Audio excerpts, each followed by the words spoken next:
के लिए सभी प्रिय अभ्यर्थियों का मैं अवधेश कुमार चौबे सरस्वती एकेडमी की ओर से बहुत बहुत स्वागत करता हूं, बहुत बहुत अभिनंदन करता हूं।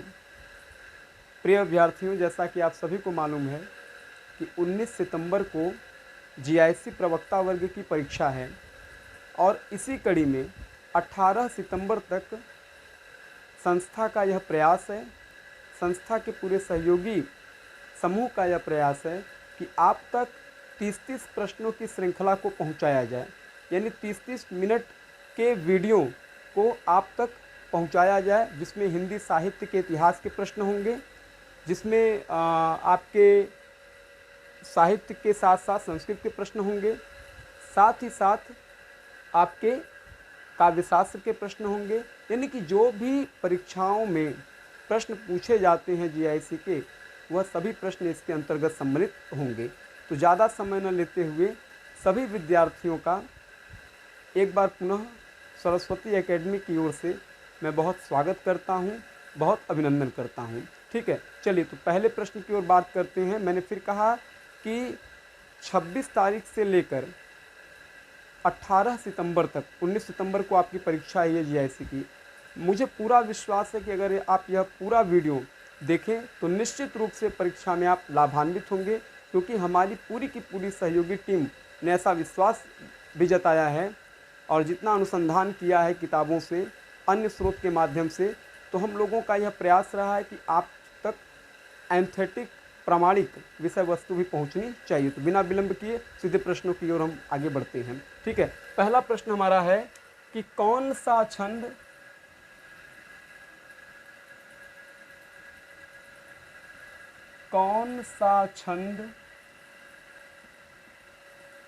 मंथर गति के लिए जाना जाता है?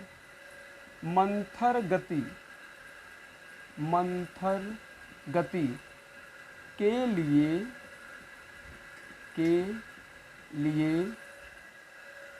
मंथर गति के लिए जाना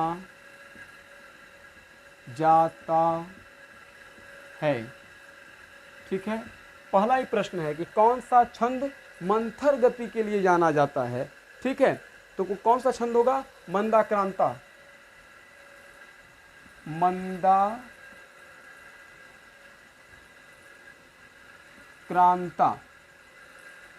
ठीक है, कितने अक्षर होते हैं? 17 वर्ण इसमें होते हैं मंदाक्रांता में। ठीक है, प्रश्न है कि कौन सा छंद मंथर गति के लिए जाना जाता है। सबसे महत्वपूर्ण है मंथर गति के लिए। पहली बार शायद मेरे ख्याल से प्रश्न आपके समक्ष आया होगा कि कौन सा छंद मंथर गति के लिए जाना जाता है। तो मंथर गति के लिए कौन सा छंद जाना जाता है? वह है मंदाक्रांता। और मंदाक्रांता में कितने वर्ण होते हैं? 17 वर्ण होते हैं। ठीक है, और 17 वर्ण ये वर्णिक छंद के अंतर्गत है, जिसमें कि 17 वर्ण आते हैं। ठीक है, चलिए दूसरे प्रश्न की ओर हम बढ़ते हैं। पंडित बाद बदनते झूठा। पंडित वाद वदनते झूठा किसकी पंक्ति है? बहुत आसान है। पंडित बाद बदनते झूठा, राम कहाँ दुनिया गति पावे, खाड़ कहाँ मुख मीठा। ठीक है, कबीर दास ने कहा कि पंडित बाद बदनते झूठा, राम कहाँ दुनिया गति पावे। ठीक है, कबीर दास का यह कहना है कि पंडित बाद बदनते झूठा, राम कहाँ दुनिया गति पावे, खाड़ कहाँ मुख मीठा। राम कहने से ही व्यक्ति को जीवन में सफलता नहीं मिलती, बल्कि खाड़ कहाँ मुख मीठा, और खाड़ कह देने से ही काम चलने वाला नहीं है। ठीक है, तो कम से कम व्यक्ति को कथनी और करनी में फर्क नहीं होना चाहिए। जो कथनी है वो करनी भी होनी चाहिए। तो पंडित बाद बदनते झूठा, ये कबीर दास की पंक्ति है। कबीर दास की पंक्ति है। ठीक है, पंडित बाद बदनते झूठा, राम कहाँ दुनिया गति पावे, खाड़ कहाँ मुख मीठा। ठीक है, तीसरे प्रश्न की ओर हम बढ़ेंगे। तीसरा प्रश्न है कुकवि बत्तीसी किसकी रचना है? कुकवि बत्तीसी। कुकवि बत्तीसी किसकी रचना है? मेरे ख्याल से ये पहली बार आप रचना सुन रहे होंगे, ठीक है। कुकवि बत्तीसी किसकी रचना है, ठीक है। तो राजा बाकीदास, राजा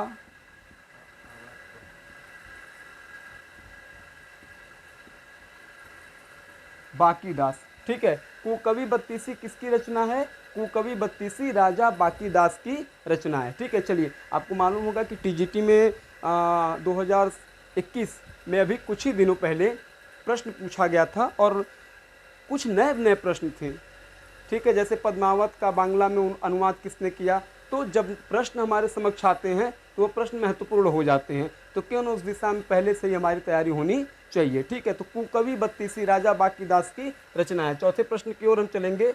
तो भक्ति द्रविड़ उपजी, भक्ति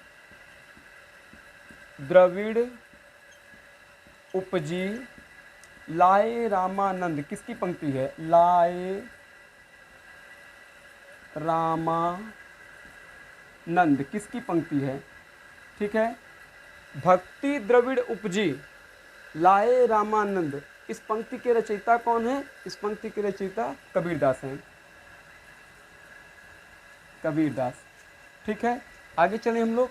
भक्ति द्रविड़ उपजी लाए रामानंद, ये पूछा जा रहा है कि इस पंक्ति के रचयिता कौन है, इस पंक्ति के रचयिता कबीरदास हैं, ठीक है। पांचवें प्रश्न की ओर हम चलेंगे। उत्तर भारत की संत परंपरा, उत्तर भारत की संत परंपरा, पुस्तक के लेखक संत परंपरा, उत्तर भारत की संत परंपरा पुस्तक के लेखक कौन हैं, ठीक है। कई बार परीक्षाओं में, विभिन्न परीक्षाओं में पूछा गया है कि उत्तर भारत की संत परंपरा के लेखक, तो परशुराम चतुर्वेदी, ठीक है। कौन है, परशुराम चतुर्वेदी, चतुर्वेदी, ठीक है। उत्तर भारत की संत परंपरा, तो उत्तर भारत की संत परंपरा के लेखक कौन है, परशुराम चतुर्वेदी है, ठीक है। काफ़ी ये चर्चित पुस्तक रही है, जो कि संत काव्य को लेकर, ठीक है, पूरी तरीके से उसी पर निर्धारित ये पुस्तक है कि उत्तर भारत में संत परंपरा, उत्तर भारत की संत परंपरा के लेखक, तो उत्तर भारत की संत परंपरा के लेखक कौन है, पंडित परशुराम चतुर्वेदी, ठीक है। चलिए, छठे प्रश्न की ओर हम लोग बढ़ेंगे। पटरंगपुर पुराण, पटरंगपुर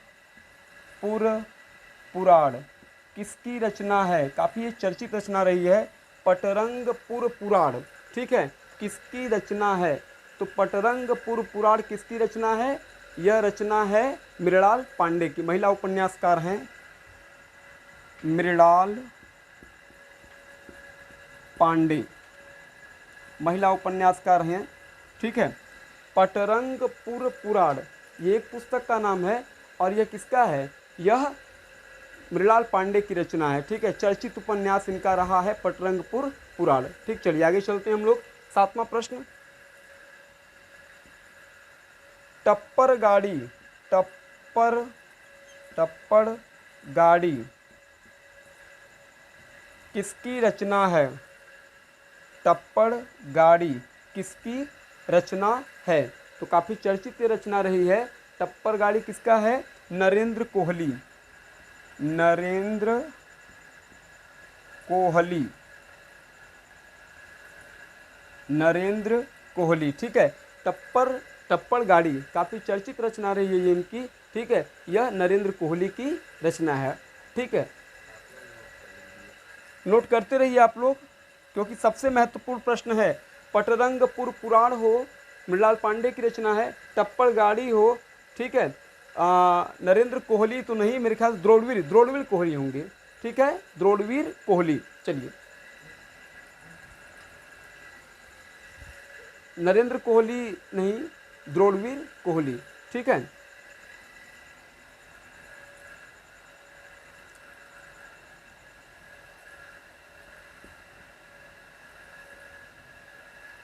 चलिए, आठवां प्रश्न है, केक किसकी रचना है, केक केक के रचनाकार, ठीक है, केक किसकी रचना है, ठीक, काफ़ी महत्वपूर्ण है कि केक किसकी रचना है, ठीक है। तो पहले आप लोग नोट कर लीजिए, फिर ऊपर से हम लोग लिखते हैं, ठीक है। एक बार फिर चर्चा करते, कौन सा छंद मंथर गति के लिए जाना जाता है, तो मंदाक्रांता जाना जाता है। पंडित बाद बदनते झूठा, पंडित बाद बदनते झूठा किसकी पंक्ति है, ठीक है, तो ये कबीरदास की पंक्ति है। कुकवि बत्तीसी राजा बाकीदास की रचना है। भक्ति द्रविड़ उपजे लाए रामानंद कबीरदास की पंक्ति है।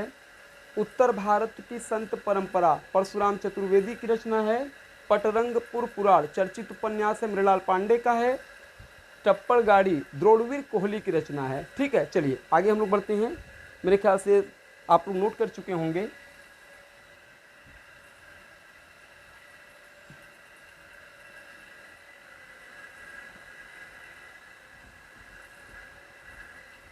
आठवें प्रश्न की ओर हम बढ़ते हैं।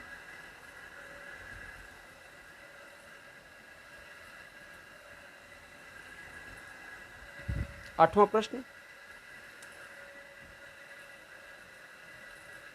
बौद्धिक वर्ग है कृतदास,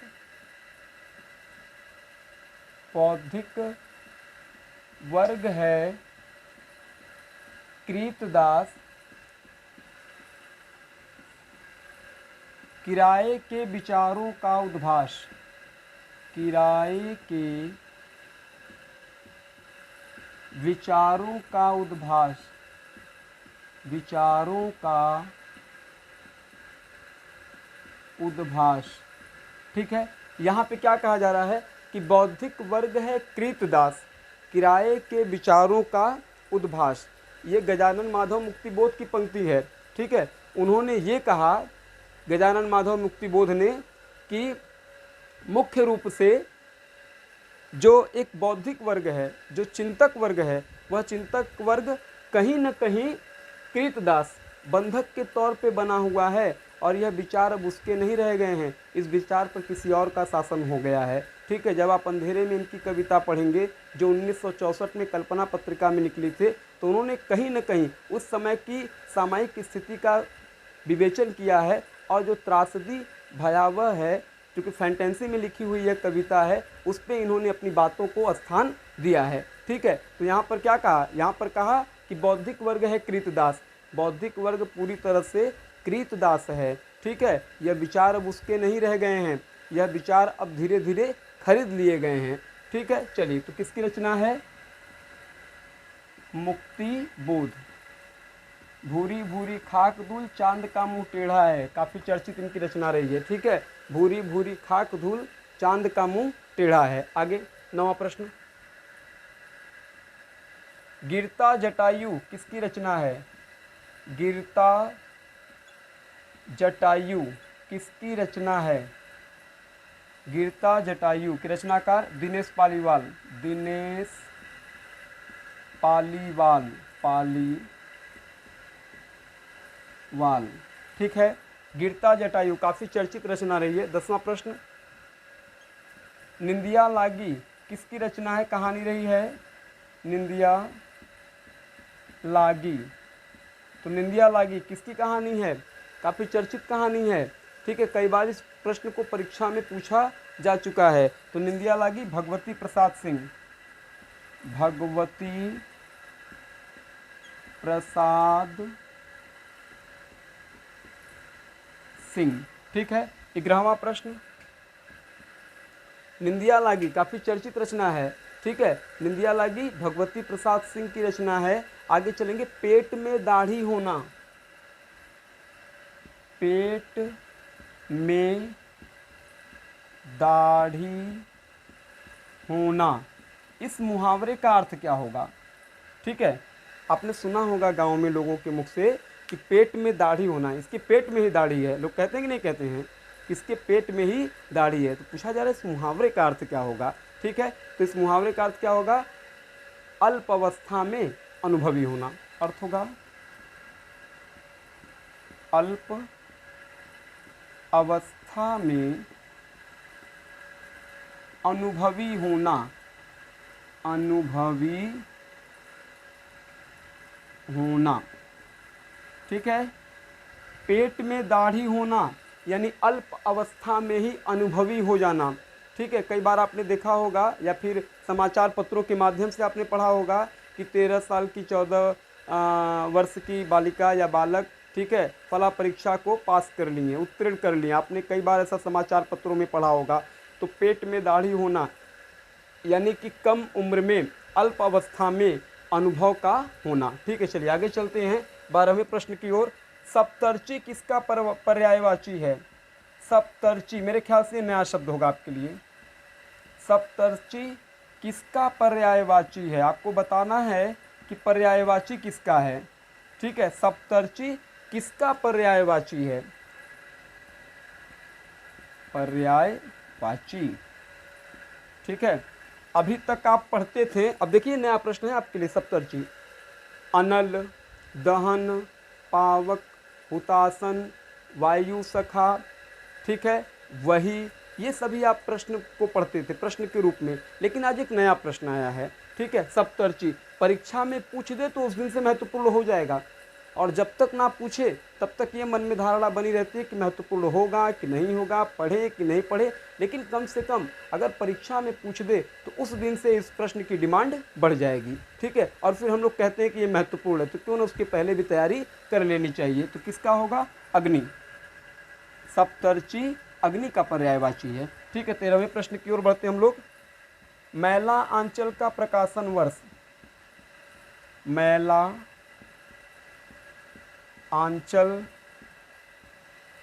का प्रकाशन वर्ष। ठीक है, मैला आंचल, देखिए आंचलिक उपन्यास है मैला आंचल, और आपको हम बताते चले कि मैला आंचल जिसमें कि भूमिका में ही वो लिखते हैं। ठीक है, और भूमिका में वो क्या लिखते हैं कि मुख्य रूप से वो कहते हैं इसमें धूल भी है, शूल भी, इसमें कीचड़ भी है, गुलाब भी, इसमें सुंदरता भी है, कुरूपता भी, मैं किसी से दामन बचाकर निकल नहीं पाया। ठीक है, ये लिखते हैं। तो मैला आंचल, उसका प्रकाशन वर्ष क्या है? इसका प्रकाशन वर्ष है 1954, 1954। देहाती दुनिया है 1926 में लिखा हुआ, और किसका देहाती दुनिया लिखा हुआ है? शिवपूजन सहाय का लिखा हुआ है। ठीक है, आगे चलते हैं 14वें प्रश्न की ओर। परुष का विलोम। ठीक है, आपको बताना है कि परुष का विलोम क्या होगा। परुष का विलोम, परुष का अर्थ ही होता है कठोर, और परुष का विलोम क्या हो जाएगा? कोमल। कोमल। ठीक है, 15वां प्रश्न। अंगिका किस राज्य में बोली जाती है? यानी अंगिका जो भाषा है वो कहाँ बोली जाती है? अंगिका किस राज्य में बोली जाती है? अंगिका भाषा का प्रयोग किस राज्य में होता है? किस राज्य में होता है? होता है। आपको बताना है कि अंगिका, अंगिका किस राज्य में बोली जाती है। ठीक है, सबसे महत्वपूर्ण प्रश्न है कि अंगिका बोली किस राज्य में बोली जाती है, उसका संबंध किस राज्य से है। ठीक है, तो आपने एक नारा सुना होगा, फिर से एक बार हो बिहार में बहार हो, फिर से एक बार हो नीतीश कुमार हो। ठीक है, तो एक चूँकि चुनाव का धुन है, लेकिन इस बहाने मेरा प्रयास है कि आपको ये तैयार भी हो जाए। तो किस राज्य में बोली जाती है? जब नीतीश कुमार का नाम आ गया तो बिहार। ठीक है, बिहार में बहार है। ठीक है, चलिए बिहार। आगे बढ़ते हैं हम लोग 16वें प्रश्न की ओर। चूँकि समय का भी हमें ध्यान रखना है कि ज़्यादा से ज़्यादा प्रश्न आप तक जरूर पहुँचे।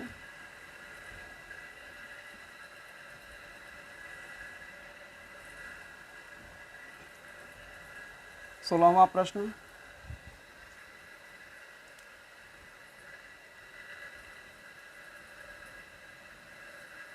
भूत,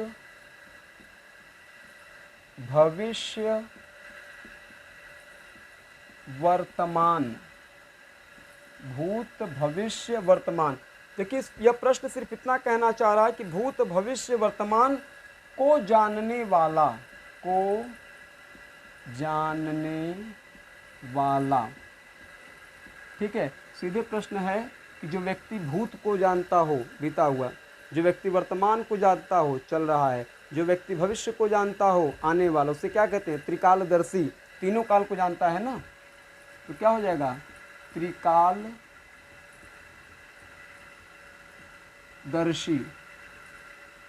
त्रिकालदर्शी, ठीक है। जो व्यक्ति तीनों काल को जानता है वह त्रिकालदर्शी कहलाता है। अगला प्रश्न,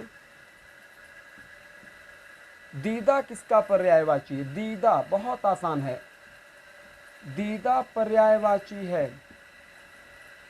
आपको बताना है कि दीदा किस शब्द का पर्यायवाची है। आपने एक मुहावरा सुना होगा, अंधे के आगे रोना और अपना दीदा खोना, ठीक है। तो यहाँ पे दीदा का आशय क्या है? तो दीदा कहते हैं आँख को। आपने पढ़ा होगा नयन, नेत्र, अम्बक, लोचन, दृग, दृष्टि, प्रेक्षण।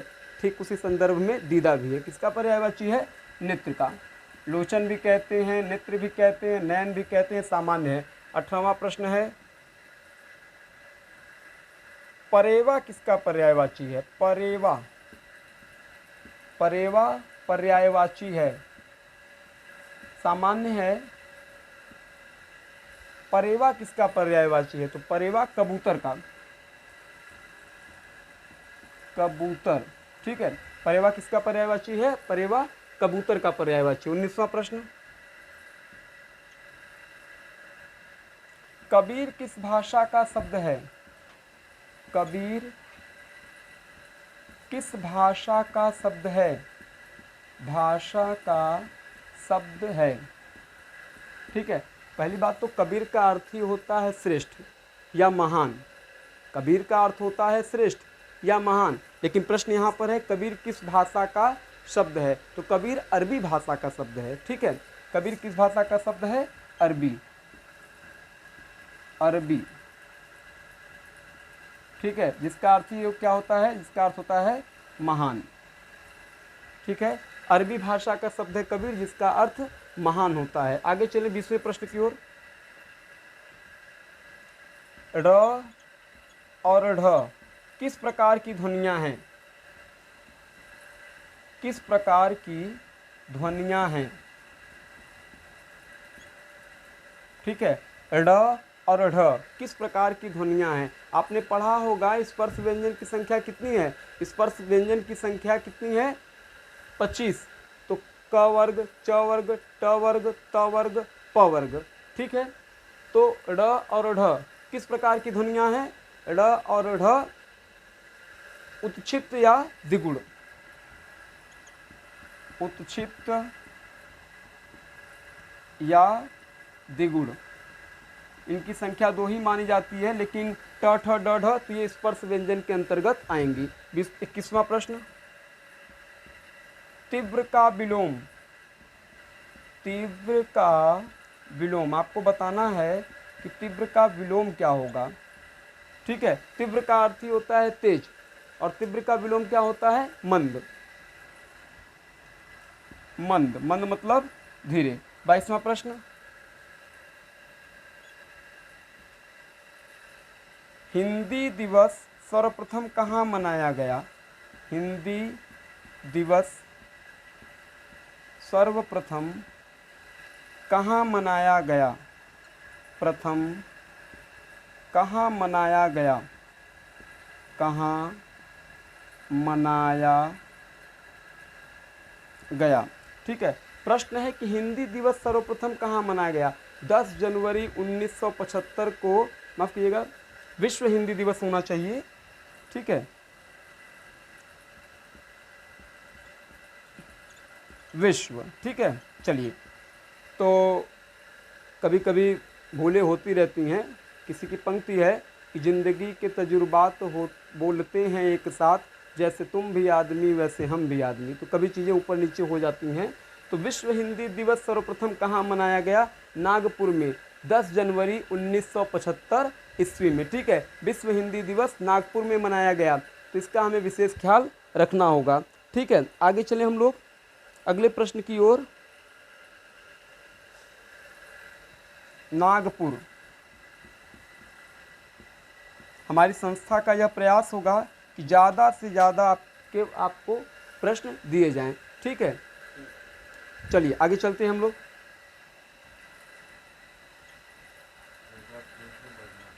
हाँ, हिंदी दिवस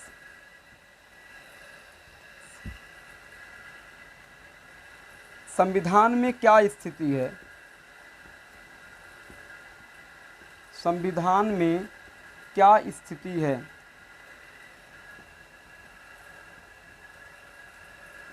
क्या स्थिति है? ठीक है, यानी प्रश्न यह है कि हिंदी का स्वरूप संविधान में क्या है।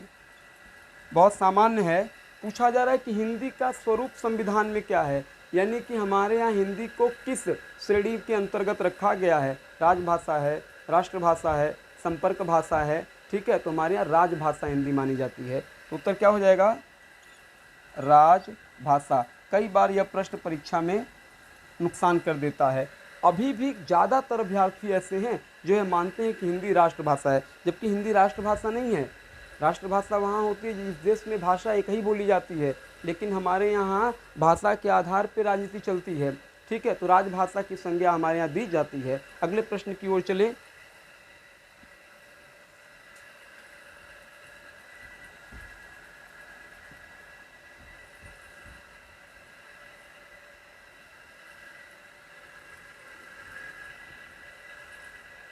तेईस प्रश्न हो गए हैं। ठीक है, 30 प्रश्नों की श्रृंखला के साथ हम लोग उपस्थित हुए हैं। ठीक है, 30 प्रश्नों की श्रृंखला के साथ आप लोग जाएंगे तो इस बात का हमें ध्यान रखना होगा कि 30 प्रश्नों की श्रृंखला हम आपको बिल्कुल डिवाइड करते हुए पार्ट 1 और पार्ट 2 के साथ ही देने का प्रयास करेंगे। ठीक है, और कुल मिला के 19 तारीख को परीक्षा है। ठीक है, 19 सितंबर। लेकिन आप ध्यान रखिएगा कि हम करीब करीब आपको 2000 प्रश्न देने का कार्य करेंगे उसके पहले ही। ठीक है, यानी अगर आज की तिथि को ले ली जाए तो कम से कम हम लोग 2000 प्रश्नों के आसपास देने का प्रयास हमारी पूरी की पूरी टीम का होगा। ठीक है, आगे चलते हैं। 24वां प्रश्न, आय व्यय की आंकड़ों का जांच करने वाला। आय व्यय की आंकड़ों का जांच करने वाला। आंकड़ों की जांच करने वाला। ठीक है, क्या कहते हैं जो आय व्यय की आंकड़ों की जांच कहता है? सामान्य भाषा में मुनीम कहते हैं, लेकिन मुनीम तो होगा नहीं। ठीक है, अंकेक्षक। अंकेक्षक। ठीक है, अंकेक्षक कहा जाता है। चलिए अगला प्रश्न 25वां, सुभान किसकी नायिका है? सुभान किसकी नायिका है? किसकी नायिका है? ठीक है, आपको बताना है सुभान किसकी नायिका है। बोधा की एक पंक्ति भी है, जान मिले तो जहान मिले, नहीं जान मिले तो जहान कहाँ को। ठीक है, सुभान किसकी नायिका है? बोधा की नायिका है। बोधा, जिनका मूल नाम तो बुद्धिसेन था। क्या था? मूल नाम जिनका बुद्धिसेन था। ठीक है, बोधा की नायिका है सुभान, जिनका मूल नाम बुद्धिसेन था। ठीक, पन्ना नरेश के यहाँ यह रहा करते थे। ठीक है, चलिए आगे प्रश्न चलते हैं।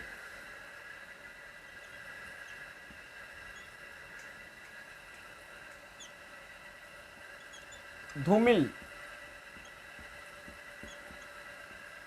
का जन्म कहाँ हुआ? धूमिल का जन्म कहाँ हुआ?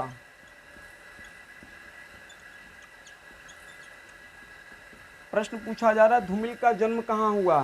ठीक है, तो जहाँ के जयशंकर प्रसाद थे, जहाँ के भारतेंदु हरिश्चंद्र थे, जहाँ के प्रेमचंद थे, उसी धरती से, उसी पवित्र नगरी से धूमिल भी आते हैं, जो कि संसद से सड़क तक लिखते हैं। और संसद से सड़क तक लिखते समय वो कहते हैं, एक आदमी रोटी बेलता है, एक आदमी रोटी खाता है, एक तीसरा आदमी भी है जो न रोटी बेलता है न रोटी खाता है, वह रोटी से खेलता है। मैं पूछता हूँ तीसरा आदमी कौन है? मेरे देश की संसद मौन है। ठीक है, उसी धरती से आते हैं खेवली, काशी। कहाँ से? काशी। 1936 में जन्म हुआ, 1975 में इनकी मृत्यु हो गई। लेकिन अपने इस बड़े छोटे से एक साहित्यिक कार्यकाल में जो उन्होंने बड़ा विस्तार दिया, जो अपने जीवन में उन्होंने बड़ी क्रांति लाई, चाहे संसद से सड़क तक पढ़िए आप, चाहे मोचीराम पढ़िए, चाहे अकाल दर्शन पढ़िए, जो धूमिल का स्वरूप देखने को मिलता है। ठीक है, मेरा तो मानना है कि आपको धूमिल को पढ़ना चाहिए। ठीक है, जैसी की परीक्षा के बाद आप धूमिल को जरूर पढ़िए। जो क्रांतिकारी विचार का उन्होंने प्रस्फुटन किया है वो मेरे ख्याल से बाबा नागार्जुन में मिलेगा, ठीक है, या निराला में मिलेगा, या फिर धूमिल में मिलेगा, या अदम गोंडवी में मिलेगा। ठीक है, आगे चलते हैं। 27वां प्रश्न है, नागरी प्रचारणी सभा की स्थापना। नागरी प्रचारणी सभा की स्थापना, यानी नागरी प्रचारणी सभा की स्थापना कहाँ हुई थी?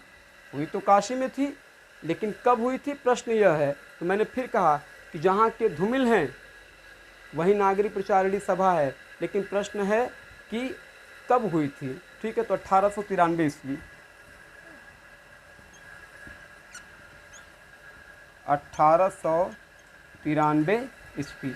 ठीक है, नागरी प्रचारणी सभा की स्थापना 1893 ईस्वी में हुई थी। ठीक है, बाबू श्याम सुंदर दास के नेतृत्व में इसकी आधारशिला रखी गई थी काशी में। अगला 28वां प्रश्न, बिल्कुल अंतिम चरण में हम लोग हैं। मैथिल कोकिल किसे कहते हैं? मैथिल कोकिल किसे कहते हैं? कोकिल। ठीक है, यानी प्रश्न है कि मैथिल कोकिल के नाम से कौन जाना जाता है। ठीक है, आपको मालूम होगा कि बहुत चर्चित पंक्ति है विद्यापति की, खने खन नयन कौन अनुसरई, खने खन बसन धूलि तनु भरई, खने खन दसन छटा छुट हास, खने खन अधर आगे गौबास, चौकी चले खने खन चलु मंद, मनमथ पाठ पहिल अनुबंध, बाला सैसव तारुण भेंट, लखई न पारिय जेठ कनेट। ठीक है, तो ये सबसे चर्चित पंक्ति है पूरे के पूरे पदावली की, जिसको कि नागिन की लहर कहा निराला ने, तो हजारी प्रसाद द्विवेदी ने श्रृंगार रस का वाक्सिद्ध कवि घोषित करने का प्रयास किया। तो रामचंद्र शुक्ल ये कहे बिना नहीं रह पाए कि आध्यात्मिक रंग के चश्मे आजकल बहुत सस्ते हो गए हैं, जिसे चढ़ाकर कुछ लोगों ने जयदेव के गीत गोविंद को आध्यात्मिक बताने का प्रयास किया था। वैसे ही विद्यापति के इन पदों का, कृष्ण के पदों का, सूरदास के पदों का वह क्या करेंगे नहीं मालूम। तो जितनी बातें कहने वाले रामचंद्र शुक्ल हैं, चाहे आचार्य हजारी प्रसाद द्विवेदी श्रृंगार रस का वाक्सिद्ध कवि कहते हो, निराला नागिन की लहर कहते हो। ठीक है, तो विद्यापति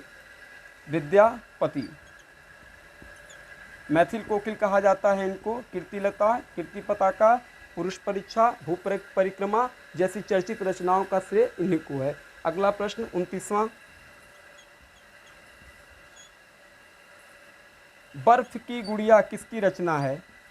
बर्फ की गुड़िया, कुछ नए प्रश्नों से भी आपका सामना होना चाहिए। बर्फ की गुड़िया किसकी रचना है? ठीक है, तो किसकी रचना होगी? जयप्रकाश भारती। जयप्रकाश भारती। ठीक है, बर्फ की गुड़िया जयप्रकाश भारती की रचना है। 30वां अंतिम प्रश्न आज के लिए,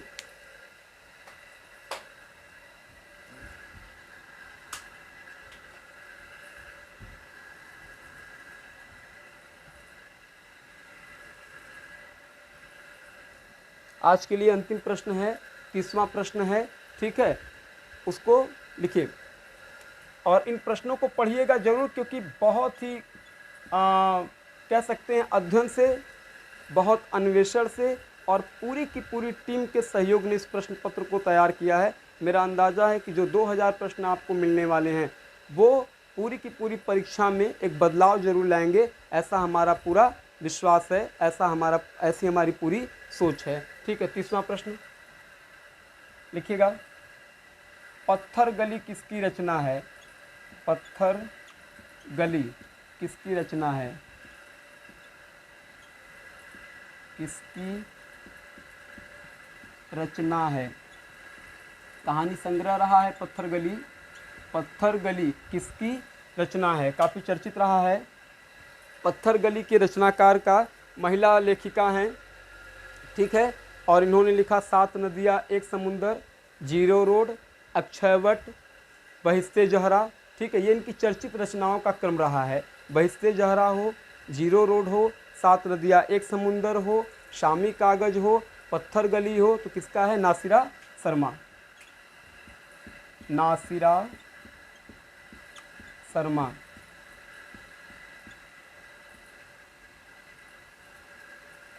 नासिरा शर्मा की रचना है। ठीक है, तो कुल मिलाकर एक प्रकार से हमें आगे बढ़ने की ज़रूरत है, हमें बेहतर करने की ज़रूरत है। आज के प्रश्नों की श्रृंखला में ये 30 प्रश्न, ये पहला पार्ट है।